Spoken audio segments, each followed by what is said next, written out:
I'm really sorry for always being a nuisance. Thank you for being my partner all this time." A note left on the desk. That was the beginning of everything. "My name is Jaden. I'm 30 years old. I work in the editorial department of a publishing company. I married my colleague Amy 3 years ago, and we're the so-called dinks. Dual income, no kids. Work and personal life are fulfilling. We had a good marriage, no complaints, or so I thought. One day, out of the blue, Amy left a divorce paper and a note and walked out of the house. There was no particular fight or any memory of blaming my wife. I was completely at a loss as to why she wanted a divorce. Going back in time a bit, I met Amy during the new employee training at work. I was in my 5th year at the company, and the junior I was in charge of was Amy, fresh out of university. "Hello, I'm Amy. Nice to meet you." I was a bit worried about her being excessively cheerful and giggling without reason. As expected, she wasn't all that into her job. Moreover, she was clumsy and made many mistakes, the epitome of a newbie who just couldn't get it right. Even though it was tough, I decided to make her a proper worker. I need to get a handle on her characteristics. So I started observing Amy closely. She was the type to answer questions before they were fully asked and then make mistakes. But Amy was earnest in everything she did and took on even the most troublesome tasks seriously. Just her presence in the office brightened the atmosphere. She was always smiling and never missed a greeting, and before I knew it, she became the idol of the workplace. Despite being her senior, I ended up learning from Amy. Being able to do your job isn't the only thing you need as a working adult. Being the kind of person others think, "I wouldn't mind helping them," is also an important quality. Using her charm and communication skills, Amy gradually transformed into a capable worker. Working with her and guiding her passionately, I realized I was drawn to her. I didn't want to mix work with my personal life. I spent a year being a thorough mentor to Amy, drilling her in the ABCs of an editor.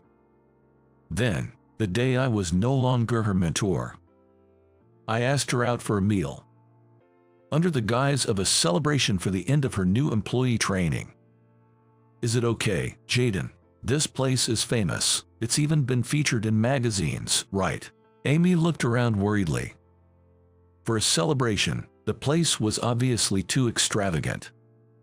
I cheerfully reassured her. "It's on me today. It's a reward for your hard work this past year, so I went all out." With that, Amy smiled with relief. Even when being treated, she worries about the other person's financial situation. I liked that about her. We enjoyed a full course of famous French cuisine while talking about work. A tipsy Amy with her cheeks slightly pink was so cute it made my heart skip. After the dessert was brought out, as she was about to take a bite with a smile, I said, "To be honest, the whole celebration thing was just an excuse to ask you out. I want to ask you out for real, not just as senior and junior." Amy was gaping with her mouth wide open. Maybe it was no good. Just when I was about to get discouraged, Amy suddenly burst out laughing. "Of course, it's okay. Thank goodness, my 1-year-long unrequited love has finally paid off." Amy's response nearly knocked me over. What an honest person she is.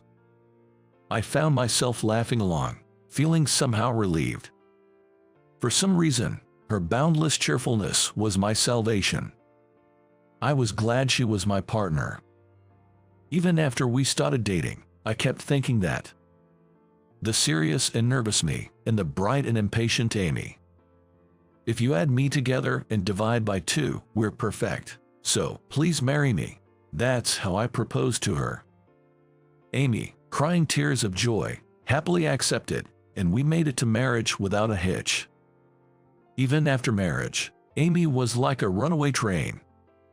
She'd acted on her desires and, without consulting me, immediately put her decisions into action. She'd suddenly decide on a trip, or I'd come home to find a new pet. I'd give her a smile, but gradually I learned to put a stop to Amy's antics. I could mostly understand what she was thinking and preemptively stop her from doing something rash. You could say I was the husband who acted as a stopper. Amy would puff up her cheeks and say, "I'm not a child anymore. Can you not check up on every little thing I do? It's like you're my guardian, Jaden." She'd retort like that.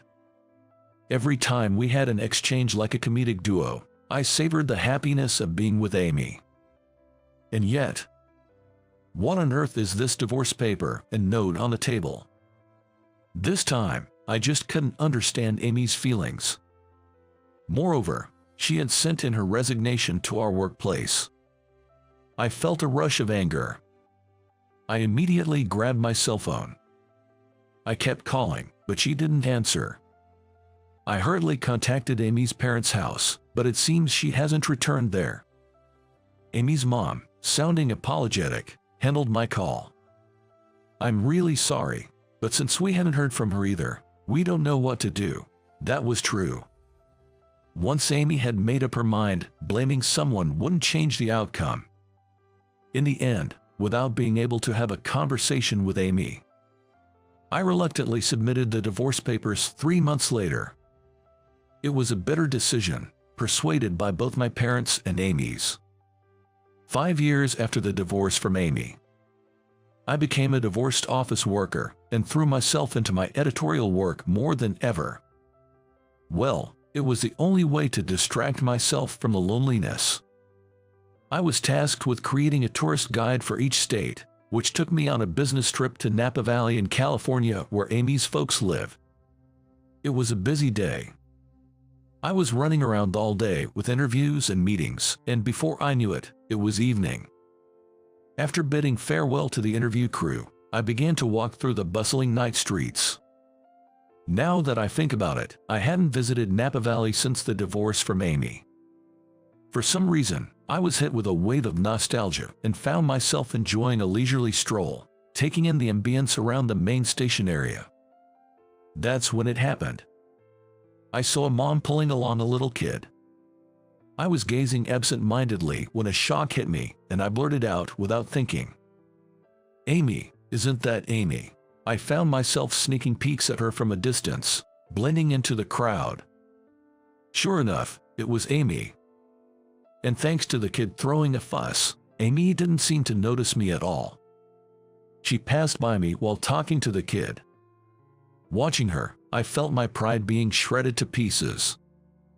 Dark emotions began to swirl inside me. I had struggled so much with the divorce, and yet there was Amy, seemingly remarried and living happily. It had been 5 years, but still. I was honestly shocked at how deeply I was still affected. I thought I had moved on from Amy. Realizing I still harbored feelings for her was painful. But Amy had moved on, started a new life without me. I had to keep telling myself that, trying to force acceptance. Sadly, it just wasn't my place anymore. As I was finally coming to terms with it and about to leave, that instant, "Mommy, Daddy's here," I heard a child's adorable voice and instinctively turned around.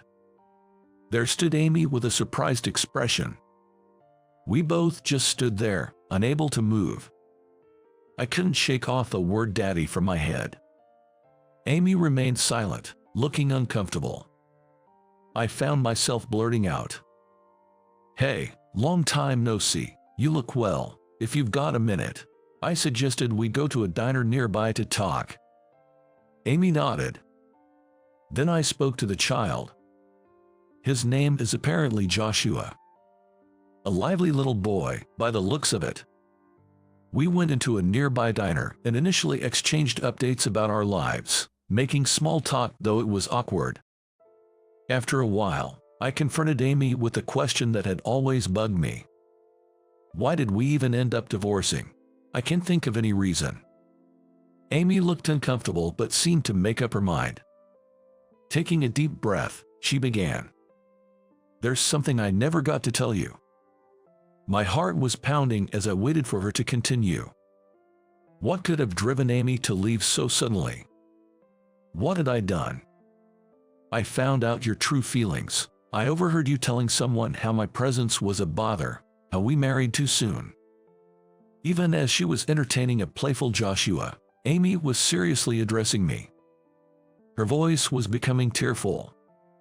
Hearing that, she suddenly felt like she shouldn't be there, and she left the house, she said. I listened intently to Amy's story, but for a moment, I was completely taken aback. I had no recollection of saying such a thing. Did I ever say something I didn't mean? Even when I asked if she might have mistaken me for someone else, she just shook her head. As I was deep in thought, arms crossed, it hit me. Maybe, I've got it. It was that time. I stood up, my voice echoing in the diner. No, it's all a misunderstanding, Amy. I started to explain the situation to a confused Amy in rapid fire. That was about a fictional story for work. You must have overheard and got the wrong idea. You know that Tom from my college days is a writer, right? Amy's expression changed as if she finally caught on, her hand over her mouth. I began to explain Tom's situation. He was trying to be a novelist while working. A man juggling 2 careers. So he often came crying to me, a professional in writing, seeking advice. That day, 5 years ago, Tom was stuck on a story he was submitting for a literary award and called me. Please, don't tell Amy I called. I believe she knows one of the judges professionally. What do you honestly think of my work? I gave him advice impulsively. The protagonist's mindset about considering divorce isn't well captured. If it were me, I'd say I'm frustrated with my wife's presence. Maybe we married too soon. To dig deeper, otherwise, the following text won't be tight enough. Tom wanted to keep the content private, so I deliberately moved to the bedroom to discuss it. Little did I know that at that moment, Amy had come to retrieve something she'd forgotten. She'd overheard my advice and completely misunderstood. After 5 years, I came to learn this shocking truth. Amy's absent-mindedness was both exasperating and laughable. Although Amy tried to laugh it off awkwardly, her misunderstanding had led us to divorce. It's one of those situations where you can only laugh. Really, I'm so sorry for my mistake. Amy apologized, and there was no way I could say it's not your fault. Why hadn't she asked me about it before leaving? It was such a typical Amy misunderstanding. Amy started to share her story bit by bit. After divorcing you, Jaden, I planned to go back to my parents' house, but then I found out I was 2 months pregnant. I couldn't go back to you or my parents. So, she explained her situation to a publishing company she knew and got hired as a contract employee. Amy didn't want to be a burden to her parents, so she rented an apartment and somehow managed to give birth to my child alone. But being a single mom was harder than she'd anticipated. Struggling financially, Amy finally returned to her parents' house.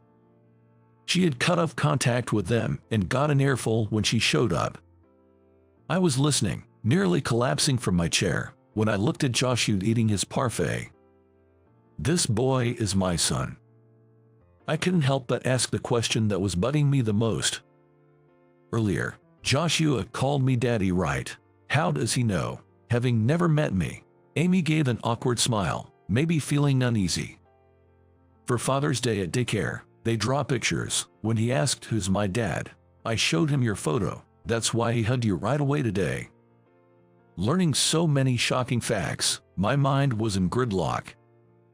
Our divorce was based on a misunderstanding, and unknowingly, I had become a father to a son. While I was stunned, I'm really, truly sorry. Because of my assumptions and jumping to conclusions, I messed up your life and caused you trouble. Amy started apologizing fervently. As angry as I was inside, I couldn't help but start to find the humor in the situation. This is one heck of a life story, isn't it? I had always wanted kids from the start of my marriage, and I never wanted to divorce Amy in the first place. It's actually a happy situation for me. Thinking this, I found myself oddly accepting of Amy's wild ways. Me, who used to be so serious and stubborn. Now, not even fazed by having a child I didn't know about. I stopped Amy's earnest apologies and said, "It's okay, just calm down. More importantly, thank you for raising our child on your own these past 5 years. You must have had a tough time. You did well." Watching her tear up, I continued, "I'm sorry for creating a situation that could have made you think I wanted a divorce. I was so busy with work and constant business trips back then. It's not surprising you might suspect me of cheating." Perhaps remembering those times, Amy burst into tears. Yes, I had my faults too. I shouldn't just wrap it up as her jumping to conclusions. I gently suggested to Amy, "Why don't we put the craziness behind us and start over, you, me, and Joshua? What do you say?" As I said this, my wife sobbed. "Are you sure you want me, even though I'm such a scatterbrain? What if I cause trouble for you again?" Amy said. I laughed and said, "What are you talking about now? It's always been like that from the start. My dull life becomes fun and fulfilling only with an interesting twist like you. Let's go get a marriage registration form from the city hall." Hearing my sarcastic remark, a smile finally returned to Amy's face. Joshua, watching us smile, shouted, "Let's go. That's my boy. He knows how to cheer up Amy." The three of us walk hand in hand down the twilight road. To make sure we don't pass by each other again. To make sure we don't part again. That was the moment Amy and I truly became husband and wife. A year has passed since that fateful reunion in Napa Valley. We remarried without a hitch. Back to being the same quirky couple, and Joshua quickly accepted me. Today is Joshua's daycare sports festival. I'm dead set on winning the parent-child race. I'm going to win first prize for my son, who I made feel lonely for 5 years. Amy watches with amusement as I get fired up. Maybe I've treated Amy like a daughter in the past. But now we are each other's important life partners. I make a point to listen to Amy's opinion before making decisions. These past 5 years have been tough, but I'm determined to turn them into happy stories we can joke about. That's my resolve.